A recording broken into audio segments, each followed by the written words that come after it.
താഴ്വാരം ഹൃദയരാഗം നീട്ടിടും നീ സ്നേഹകൂടാരം.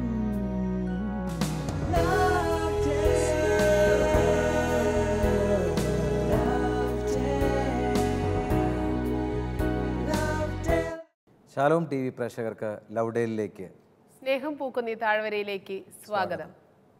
കുടുംബങ്ങൾ അനുഭവിക്കുന്ന സന്തോഷം സഭയുടെയും സന്തോഷമാണ്. ക്രൈസ്തവ കുടുംബജീവിതത്തെക്കുറിച്ചുള്ള പ്രഘോഷണം യഥാർത്ഥ സദ്വാർത്തയാണ്.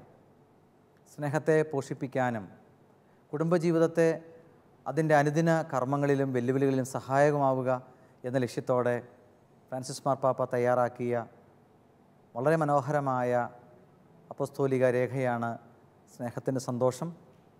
ഈ രേഖയിൽ നിന്നുള്ള ചിന്തകളും ചർച്ചകളുമാണ് ഇന്നത്തെ ഈ എപ്പിസോഡിൽ ഉൾപ്പെടുത്തിയിരിക്കുക.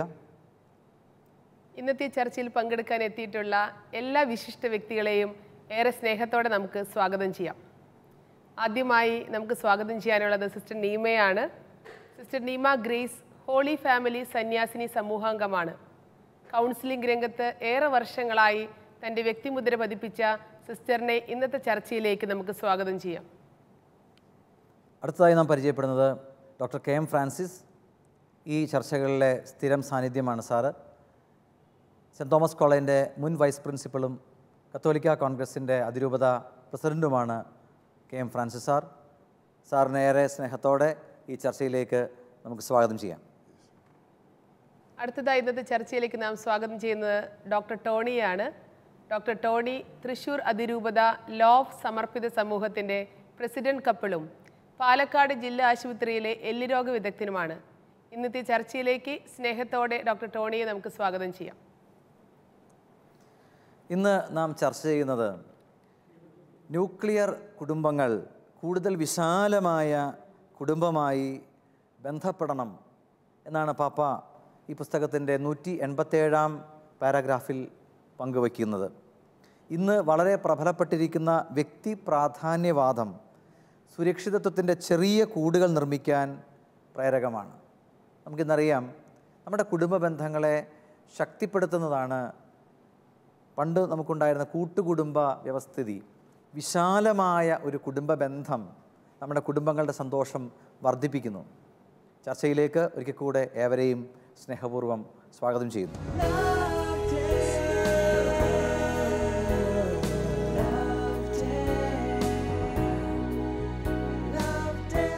നമുക്ക് ഇന്നത്തെ ഒരു കാലഘട്ടത്തിൽ സ്വാഭാവികമായിട്ട് എല്ലാവരും ന്യൂക്ലിയർ കുടുംബങ്ങളിലേക്ക് മാറിക്കൊണ്ടിരിക്കുകയാണ്.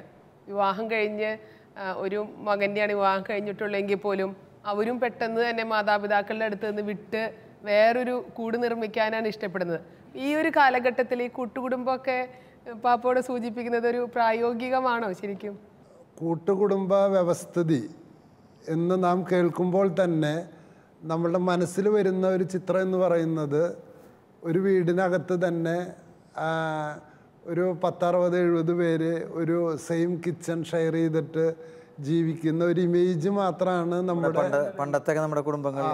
അത് മാത്രമാണ് ആ പണ്ടത്തെ കുടുംബങ്ങളിൽ ഉണ്ടായിരുന്ന ഒരു പിക്ചറാണ് കൂട്ടുകുടുംബം എന്ന വാക്ക് കേൾക്കുമ്പോൾ തന്നെ നമ്മുടെ മനസ്സിൽ വരിക. പക്ഷേ യഥാർത്ഥത്തിൽ വ്യത്യസ്ത വീടുകളിൽ താമസിക്കുമ്പോഴും ഒരു കൂട്ടുകുടുംബം പോലെ ജീവിക്കാനുള്ള സാധ്യതകളുണ്ടെന്ന്. ഇപ്പോൾ ഒരു ഉദാഹരണം പറഞ്ഞാൽ, ഞാനൊരിക്കൽ പാലാ സൈഡിലേക്ക് യാത്ര ചെയ്തപ്പോൾ അവിടെ പാലായിൽ നിന്ന് ഈരാറ്റുപേട്ട അങ്ങനെ വിട്ട് മലമുകളിൽ ചെന്നപ്പോൾ ഒരു വീട്ടിലെ 6 മക്കളുടെ മക്കളൊക്കെ ആയിട്ട് താമസിക്കുന്നത് 1 കിലോമീറ്ററിൻ്റെ ചുറ്റളവിലാണ്. അവിടെ എല്ലാവരും വ്യത്യസ്ത വീടുകൾ, വ്യത്യസ്ത കാറുകൾ, വ്യത്യസ്ത സാമ്പത്തിക നിലവാരം ഒക്കെയാണെങ്കിലും ഒരു അനിയൻ്റെ മകൻ ആശുപത്രിയിൽ കിടക്കുമ്പോൾ മൂത്ത ചേട്ടനാണ് ജോലി ലീവ് എടുത്ത് ആ അനിയൻ്റെ മകനെ ആശുപത്രിയിൽ ശുശ്രൂഷിക്കണേ.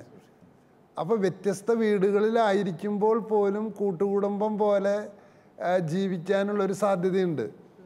ആ സാധ്യതയെക്കുറിച്ചാണ് മാർപ്പാപ്പ ഇതിൽ സൂചിപ്പിക്കുന്നത്. അപ്പോൾ പറയണത് മാതാപിതാക്കൾ, ഇളയമ്മമാർ, ആ വാക്കുകൾ കൃത്യം പറയുന്നുണ്ട്. ചിറ്റപ്പന്മാർ, കസിന്മാർ, അയൽക്കാർ പോലും ഉള്ള കുടുംബമായിട്ടുള്ള ഒരു വിശാലപരമായ ഒരു കുടുംബ ബന്ധത്തെക്കുറിച്ചാണ് പാപ്പ സൂചിപ്പിക്കുന്നത്. അപ്പോൾ ഒരു മേൽക്കൂരയ്ക്ക് കീഴേ എന്നതിനേക്കാൾ ബന്ധങ്ങൾ നിലനിർത്തുന്ന വിശാലമായ കുടുംബം, ചേട്ടനനിയന്മാർ തമ്മിൽ ഒരു തിരുനാൾ ദിവസമെങ്കിലും ഒരുമിച്ച് കൂടാനുള്ള ഒരു മനസ്സുണ്ടാവുക എന്നത് ഇതിൽ വലിയ കാര്യമാണ്. അതുപോലെ ഒരാൾ താഴുമ്പോൾ മറ്റേ ആൾ സഹായിക്കുക, ഒരാളുടെ മകൻ തെറ്റ് ചെയ്യുമ്പോൾ ഇളയപ്പനും വല്യപ്പനാണ് ഇതൊക്കെ കറക്റ്റ് ചെയ്യേണ്ട ആളുകൾ. അപ്പോൾ ആ രീതിയിലുള്ള വിശാലമായ ബന്ധമില്ലാതെ ഒരു കുടുംബത്തിൽ അപ്പനും അമ്മയും മക്കളും മാത്രമായിട്ട് ജീവിക്കുന്ന ഒരവസ്ഥയെ വിമർശനത്തിന് വിധേയമാക്കണം. സാറത് പറഞ്ഞപ്പോൾ ഞാൻ ആലോചിക്കായിരുന്നു പെട്ടെന്ന്. കാരണം ഞങ്ങൾ ജോലിയുമായി ബന്ധപ്പെട്ട് കുറച്ച് അകലെയാണ് തറവാട്ടിലും താമസിക്കുന്നതെങ്കിലും വെക്കേഷൻ സമയം ആകുമ്പോഴേക്കും സ്കൂൾ അടയ്ക്കുമ്പോഴേക്കും അപ്പച്ചൻ അവിടെ നിന്ന് വിളിക്കും.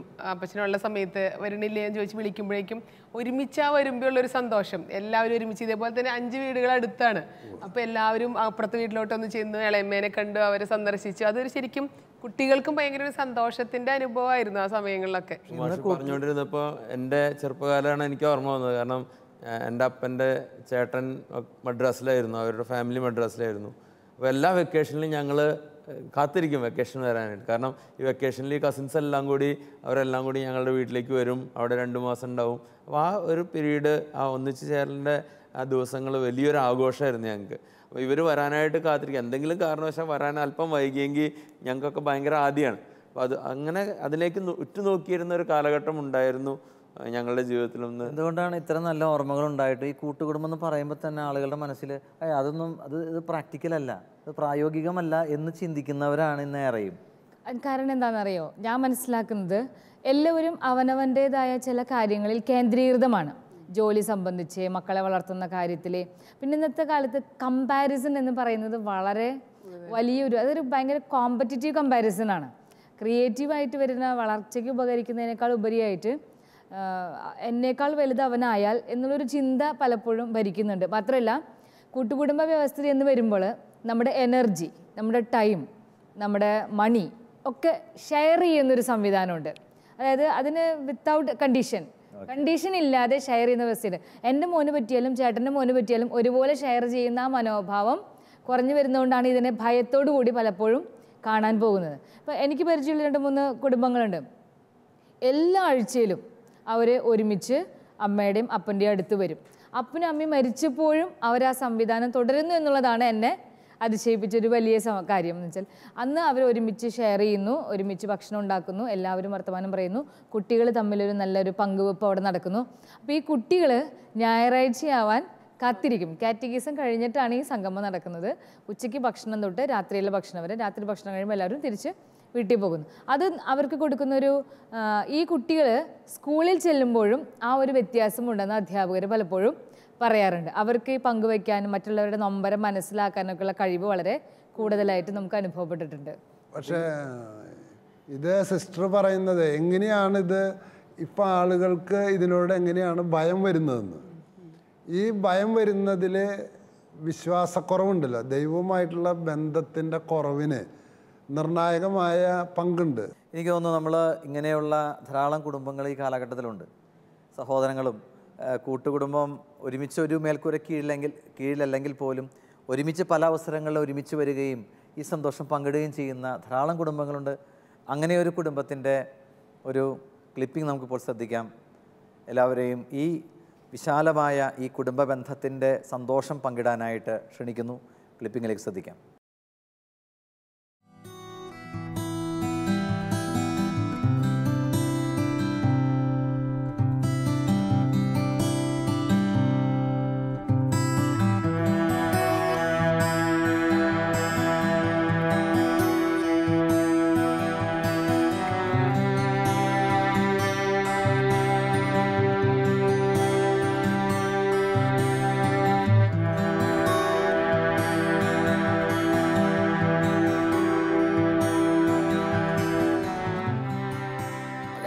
കഴിക്കുന്ന സമയത്ത് ഞങ്ങൾ കൂട്ടുകുടുംബം തന്നെയാണ് തറവാടെന്ന് പറഞ്ഞു. ഞാൻ തറവാട്ടിലേ അവിടെ നിന്ന് തന്നെ നമ്മൾ അപ്പനമ്മേനും വിട്ട് ഒറ്റപ്പെട്ട് ജീവിച്ചിട്ടില്ല, മനസ്സിലായത്.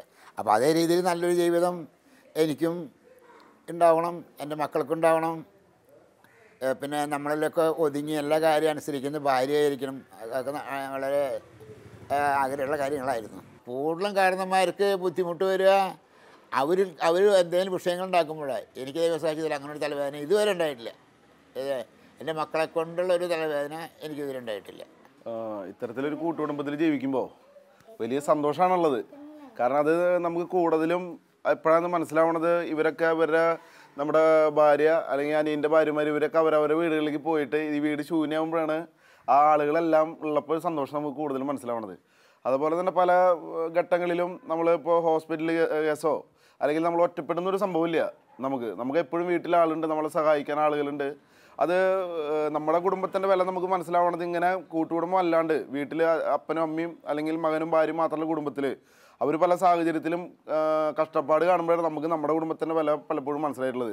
അവർ പലപ്പോഴും അവരെ സഹായിക്കാൻ ആളുകളില്ലാണ്ടും ഹോസ്പിറ്റലിൽ 2 ദിവസം നിൽക്കാൻ ആളില്ലാണ്ട് അല്ലെങ്കിൽ കല്യാണത്തിന് പോകുമ്പോൾ വീടടച്ചിട്ട് പോകേണ്ട ഗതികേട്, അപ്പനമ്മേനെ നോക്കാൻ, അങ്ങനെ പല അവസ്ഥകളും അങ്ങനെയുണ്ട്. നമുക്കങ്ങനെ ഒരിക്കലും അങ്ങനെ ബാധിക്കണില്ല.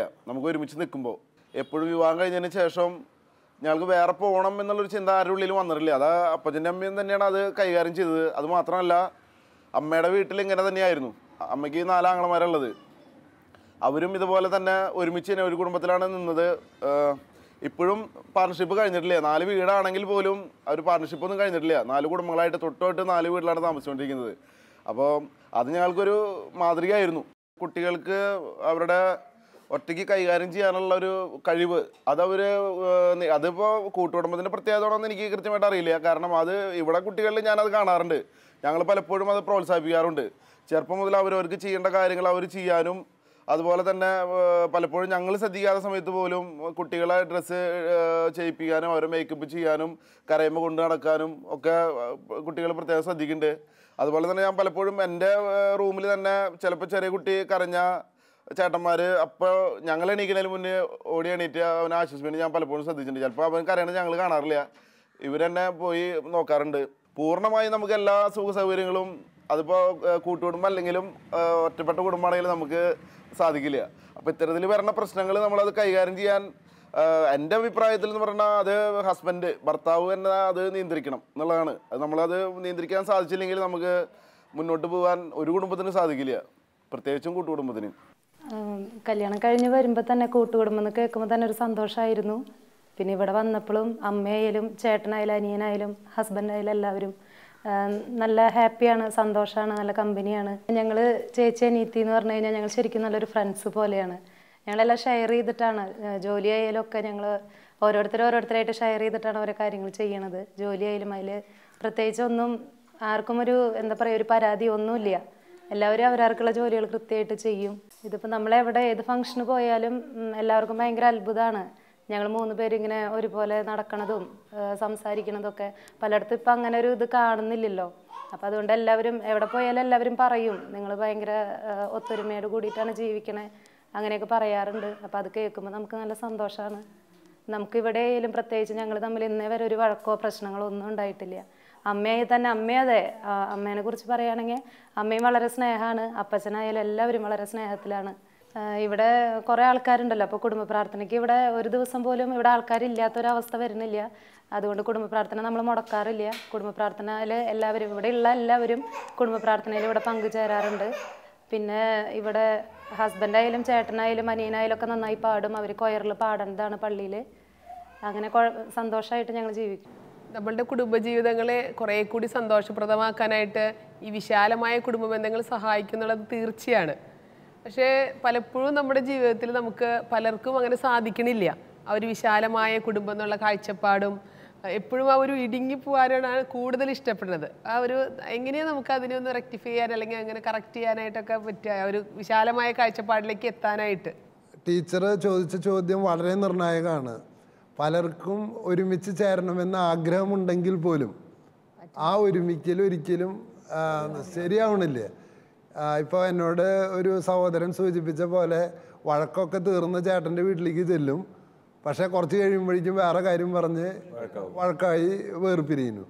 അപ്പോൾ ഇത് എങ്ങനെയാണെന്ന് തിരിച്ചറിയണമെങ്കിൽ മക്കൾ പരസ്പരമുള്ള ബന്ധം നിർണയിക്കപ്പെട്ട് നിൽക്കുന്ന പ്രധാന ഘടകമാണ് മക്കളും മാതാപിതാക്കളും തമ്മിലുള്ള ബന്ധം.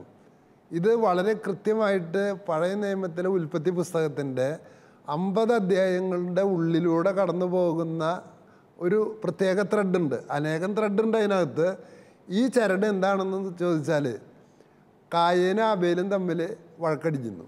അങ്ങനെ സഹോദരന്മാർ തമ്മിലുള്ള നോഹയുടെ മൂത്ത പുത്രനായ ഷേമും ഇളയ രണ്ടാമത്തെ പുത്രനായ ഹാമും തമ്മിൽ പിണക്കാണ്. ഇസഹാക്കും യാക്കോബും തമ്മിൽ യാക്കോബും ഏസാവും തമ്മിൽ പിണക്കാണ്. ഇസഹാക്കും ഇസ്മായിലും തമ്മിൽ അകൽച്ചയുണ്ട്. യാക്കോബിൻ്റെ 12 പുത്രന്മാരിൽ ജോസഫും ബാക്കിയുള്ളവരും തമ്മിൽ പിണക്കുണ്ട്. അപ്പോൾ ഈ ഉൽപ്പത്തി പുസ്തകത്തിൽ ഇത്ര കൃത്യമായിട്ട് 50 അധ്യായങ്ങളിലൂടെ ഇത് കടന്നു പോകുമ്പോൾ അതിൻ്റെ പ്രാധാന്യമാണ് സൂചിപ്പിക്കുന്നത്. അപ്പോൾ അതിൽ ജോസഫിൻ്റെ സഹോദരന്മാരെ കുറിച്ച് എഴുതിയിട്ടുള്ള ഒരു പ്രസ്താവന വളരെ ഗംഭീരമാണ്. എന്താണ്? അപ്പൻ ജോസഫിനെ കൂടുതൽ സ്നേഹിക്കുന്നു എന്നറിഞ്ഞപ്പോൾ ജോസഫിൻ്റെ സഹോദരന്മാർക്ക് ജോസഫിനോട് നീരസം തോന്നി. അപ്പോൾ അപ്പനും അവനും തമ്മിലുള്ള ബന്ധം, ഞാനും അപ്പനും തമ്മിലുള്ള ബന്ധം, ഞാനും സഹോദരനും തമ്മിലുള്ള ഈ കണക്ഷനാണ് അവിടെ സൂചിപ്പിക്കുന്നത്. അപ്പോൾ ഈ ഒരു ബന്ധം, മാതാപിതാക്കളുമായിട്ടുള്ള ബന്ധം കൃത്യമായിട്ട് നിർവചിക്കുകയും അതിൽ കറക്റ്റ് ചെയ്യണം. കാരണം മുടിയനായ പുത്രൻ്റെ ഉപമയുടെ അവസാനം പോലെ അങ്ങനെയാണ് യേശു കൊണ്ടുവന്ന് എത്തിക്കണത്. എന്ത്? അപ്പൻ ഇളയ മകന് സദ്യ ഒരുക്കുന്നത് കണ്ടപ്പോൾ മൂത്ത മകന് അപ്പനോട് നീരസം തോന്നി. അപ്പോൾ ഇത് ദൈവവും മനുഷ്യനും തമ്മിലുള്ള ബന്ധം മാത്രമല്ലാന്ന്, എല്ലാ സ്ഥലത്തും മനുഷ്യനും തമ്മിലുള്ള ബന്ധത്തിൻ്റെ ഒരു ലിങ്കായിട്ടാണ് ഇത് നിലനിൽക്കുന്നത്. അപ്പോൾ വിശാലമായ കുടുംബജീവിതം ആഗ്രഹിക്കുമ്പോൾ അത് നടപ്പിലാവണമെങ്കിൽ, സഹോദരന്മാരുമായിട്ട് രമ്യപ്പെടണമെങ്കിൽ ആദ്യം നമ്മൾ നമ്മുടെ മാതാപിതാക്കളായിട്ട് രമ്യപ്പെടണം എന്നാണ് എനിക്കിത് മനസ്സിലാവണത്. ഇപ്പം നമ്മൾ 10 പ്രമാണത്തിൻ്റെ ലെവലിൽ വെച്ചിട്ട് എടുത്ത് നോക്കുമ്പോഴായാലും നമുക്കത് മനസ്സിലാവും.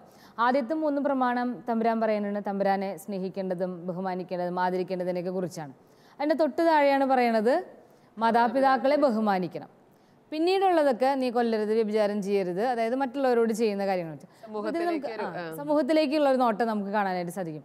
അപ്പോൾ അതിൽ നമുക്ക് മനസ്സിലാവും ദൈവവും സമൂഹവും തമ്മിലുള്ള ബന്ധത്തിൽ ഇടയിൽ വെച്ച് അവരുടെ ഫില്ലിംഗ് ഫാക്ടറായിട്ട് നമുക്ക് ഈ മാതാപിതാക്കളോട് ബന്ധം, ഈ മാതാപിതാക്കളോടുള്ള ബന്ധത്തിലുള്ള വിടവ് വരുമ്പോൾ മുകളിലേക്കും താഴേക്കുമുള്ള ബന്ധത്തിലുള്ള വിടവ് വളരെ വ്യക്തമായിട്ട് നമുക്ക് കാണാൻ പറ്റും. പക്ഷെ വിവാഹത്തിൽ നമ്മൾ ഉൽപ്പത്തി പുസ്തകത്തിൽ വായിക്കുന്നുണ്ട്, നീ മാതാപിതാക്കളെ വിട്ട് ഭാര്യയോട് ചേരും. അപ്പം അത് പാപ്പ ഈ പുസ്തകത്തിൽ വിടുന്നതിനെ കുറിച്ച് പ്രത്യേകം പറയുന്നുണ്ട്. ഒന്നാമത്തെ പോയിന്റ് പറയണത് എല്ലാവരും പുത്രന്മാരാണെന്നുള്ളൊരാശയമാണ്. എന്ന് പറഞ്ഞാൽ നമുക്ക് തന്നെ ജീവൻ നൽകിയില്ല, പക്ഷേ നാം അത് സ്വീകരിക്കുകയാണ് ചെയ്തത് എന്ന വസ്തുത ഒരു ഗിഫ്റ്റാണെന്ന്. ജീവൻ മഹാദാനമാണ് നമ്മൾ ആദ്യം സ്വീകരിച്ച ദാനം. എന്ന് പറഞ്ഞാൽ അപ്പനും അമ്മയും ശരിക്കും പറഞ്ഞാൽ മക്കൾക്ക് സ്വയം ദാനം ചെയ്തിട്ടാണ് മക്കൾ ഉണ്ടാവണത്. അത് ശരിക്കും ദൈവം സൃഷ്ടികർമ്മം അവസാനിപ്പിച്ചത് ആദത്തിൻ്റെ ഹവ്വയുടെയും വിവാഹത്തിലാണെന്നാണ് പറയുന്നത്. അപ്പോൾ അത് കഴിഞ്ഞ് ഓരോ തലമുറയും ജനിച്ചത് മാതാപിതാക്കളിൽ നിന്നാണ്. അപ്പോൾ അങ്ങനെ മാതാപിതാക്കളിൽ നിന്ന് നമ്മൾ ജനിച്ച് ഓരോ തലമുറയും ജനിക്കുമ്പോഴും അവർ മാതാപിതാക്കളാവുമ്പോൾ മറന്നു പോവുകയാണ് ഞങ്ങൾക്കൊരു മാതാപിതാക്കളുണ്ടെന്ന്, ഞങ്ങൾ മക്കളാണെന്ന് ഞങ്ങൾക്ക് മാതാപിതാക്കളുണ്ടെന്നുള്ള കാര്യം മറന്നു പോവുകയാണ്. അവർ പിന്നെ മക്കളിലേക്ക് ശ്രദ്ധിക്കുകയാണ്. അവിടെയാണ് ഈ ജോസഫിൻ്റെ കഥയിലൂടെയും അല്ലെങ്കിൽ ദൈവകൽപ്പനകളിലൂടെയൊക്കെ ദൈവം, അല്ലെങ്കിൽ ഈവൻ ധൂർത്തപുത്രൻ്റെ കഥയിലൂടെയും ദൈവം നമ്മെ ഓർമ്മിപ്പിക്കുന്നത് നമ്മൾ മക്കളാണെന്ന് അംഗീകരിച്ചുകൊണ്ട് മാതാപിതാക്കളായിട്ടുള്ള ബന്ധം കറക്റ്റ് ചെയ്ത് വേണം മുന്നോട്ട് പോകാൻ. അതേപോലെ തന്നെ ഡോക്ടർ ജോർജ് പറഞ്ഞ ആ കാര്യം, മാതാപിതാക്കളെ വിട്ട് ഭാര്യയോട് ചേരും, അത് ഉപേക്ഷിക്കലല്ല, മാതാപിതാക്കളെ ഉപേക്ഷിക്കലല്ല. ഈ കഴിഞ്ഞ ദിവസങ്ങളിൽ എൻ്റെ കൂടെയുള്ള ഒരു സഹപ്രവർത്തകയുടെ മകളുടെ കല്യാണം ഉറപ്പിച്ചിട്ടുണ്ട്. അപ്പോൾ തമാശ പോലെ പറഞ്ഞതാണ്. അപ്പോൾ അവൾ പറഞ്ഞു, ഇനി ഞാൻ ഇങ്ങോട്ട് വരില്ല. അതായത് അവൾ എവിടെ നിന്നോ കേട്ടതാണ് ഈ വിടുക എന്നുള്ള കാര്യം കേട്ടിട്ടുണ്ട്. അപ്പോൾ ഇനി ഇങ്ങോട്ടില്ല, ഞാനിനി ഭർത്താവിൻ്റെ മാതാപിതാക്കളുടെ കൂടെയാണ്. പക്ഷേ ശരിക്കും ഈ വിടുക എന്നുള്ളതിൻ്റെ അർത്ഥം പൂർണ്ണമായിട്ട് കൃത്യമായിട്ട് മനസ്സിലാക്കണം. അത് കുടുംബജീവിതത്തിന്റെ ഒരു പ്രാധാന്യത്തെയാണ് കാണിക്കുന്നത്. ആരംഭിക്കുന്ന കുടുംബം മറ്റേ കുടുംബത്തിൻ്റെ ഒരു തുല്യത തുല്യമായ ഒരു കാര്യമാണ്. അതിൻ്റെ ഒരു ബ്രാഞ്ചല്ല, എന്താ പറയണ്ടേ, അതിനോട് ചേർന്ന് നിൽക്കുന്ന ഒരു ഇതല്ല, അതിനോട് ഈക്വലൻ്റ് ആയ മറ്റൊരു ബ്രാഞ്ചായിട്ട് മാറുകയാണ്. അത് ജില്ലയുടെ ചെറു ജില്ലയല്ല, വേറൊരു കുടുംബം തന്നെയാണ് എന്ന് സൂചിപ്പിക്കുക ചെയ്യുന്നത്. സ്വന്തം മാതാപിതാക്കളെ പോലെ തന്നെ ഭർത്താവിൻ്റെയും അപ്പനും അമ്മയും തുല്യ പ്രാധാന്യം എന്നുള്ള ആ ഒരു ലെവലിലേക്കാണ് ആ വിടുക എന്നുള്ളത് വരണത്. ഈ വിടുക, ഉപേക്ഷിക്കുക എന്ന പദം ബൈബിളിലുള്ളതിനെ വളരെയധികം വിമർശനത്തിന് വിധേയമാക്കിയിട്ടുണ്ട്. കാരണം അതായത് ഈ ശിഷ്യന്മാരോട് യേശു പറയുന്നത് ഇങ്ങനെയാണ്: നീ നിൻ്റെ പിതൃഭവനത്തെയും മാതാവിനെയും പിതാവിനെയും വെറുക്കാതെ നിനക്ക് എന്നെ അനുഗമിക്കുക സാധ്യമല്ല. ഇതിനെ ബെനഡിക്ട് 16 മാർപ്പാപ്പ ജീസസ് ഓഫ് നസറത്ത് അതിൻ്റെ 2ാമത്തെ ഭാഗത്തിൽ ഒരു യഹൂദ റബ്ബി ക്രിസ്ത്യാനികളെ, യേശു ക്രിസ്തുവിനെ നഖശികാന്തം വിമർശിക്കുകയാണ്. കാരണം നിങ്ങൾ സമൂഹത്തിൻ്റെ അടിത്തറയെ തകർക്കുകയാണ് ചെയ്യണത്. കാരണം മാതാവിനെയും പിതാവിനെയും വെറുക്കാനും ഉപേക്ഷിക്കാനാണ് ഈ പറയണത്. അപ്പോൾ അതിൻ്റെ സെൻസ് എന്താണെന്ന് ഈ യഹൂദ റബ്ബിക്ക് കൃത്യമാവണില്ല. അത് തന്നെ ഇന്ത്യക്കാരും പലരും ചോദിക്കാറുണ്ട്. കാരണം മാതാപിതാ ഗുരു. അപ്പോൾ ഈ മാതാവിനും പിതാവിനും വെറുക്കുക എന്ന് പറഞ്ഞാൽ, ഉപേക്ഷിക്കുക എന്ന് പറഞ്ഞാൽ എന്താ അർത്ഥം?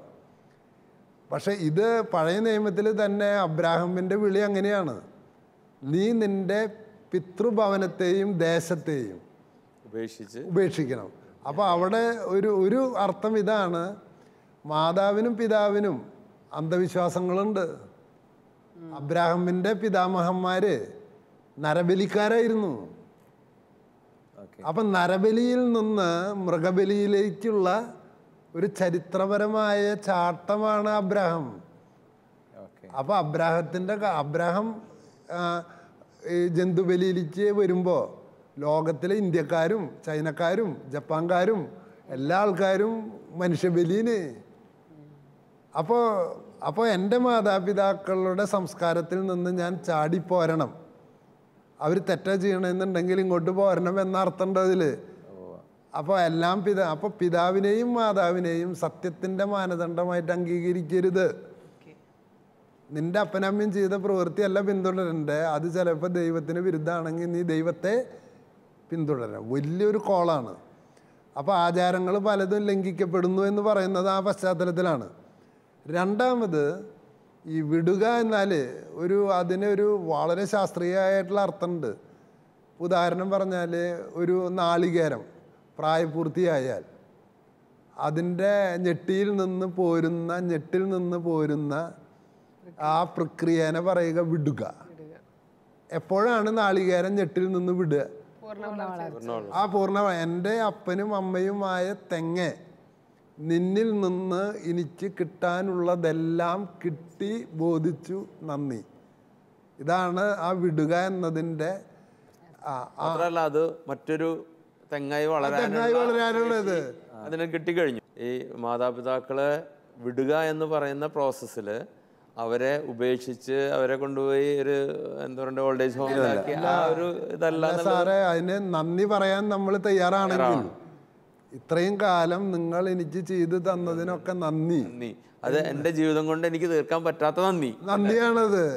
ഓട്ടോമാറ്റിക്കായിട്ട് എനിക്ക് എൻ്റെ മാതാപിതാക്കളെ സഹായിച്ചില്ലെങ്കിൽ അതൊരു വേദനയായിട്ട് നിലനിൽക്കുക. അപ്പോൾ പറയാൻ മാതാപിതാക്കളെ ബഹുമാനിക്കാത്ത സമൂഹം ബഹുമാനമില്ലാത്ത സമൂഹമാണെന്നാണ് പറയുന്നത്. അപ്പോൾ നമുക്ക് ഈ വിശാലതരമായ കുടുംബ ബന്ധത്തിൻ്റെ സന്തോഷത്തെക്കുറിച്ച് ഉള്ള ചർച്ചകൾ പൂർണ്ണമാകുന്നില്ല. പക്ഷെങ്കിലും നമ്മൾ ഇപ്പോൾ പ്രധാനമായിട്ട് പങ്കുവച്ചത് ഒരു സ്വന്തം കൂട് നിർമ്മിക്കാൻ വ്യഗ്രത കാണിക്കുന്ന ഈ കാലഘട്ടത്തിലെ മനുഷ്യരെക്കാൾ വിശാലതരമായ കുടുംബ ബന്ധങ്ങൾ വളർത്തിയെടുക്കാൻ നമുക്ക് സാധിക്കണം. അതിനായിട്ട് ഈ ചർച്ചകൾ നിങ്ങളെ സഹായിക്കട്ടെ എന്ന് ഞാൻ ആശംസിക്കുന്നു.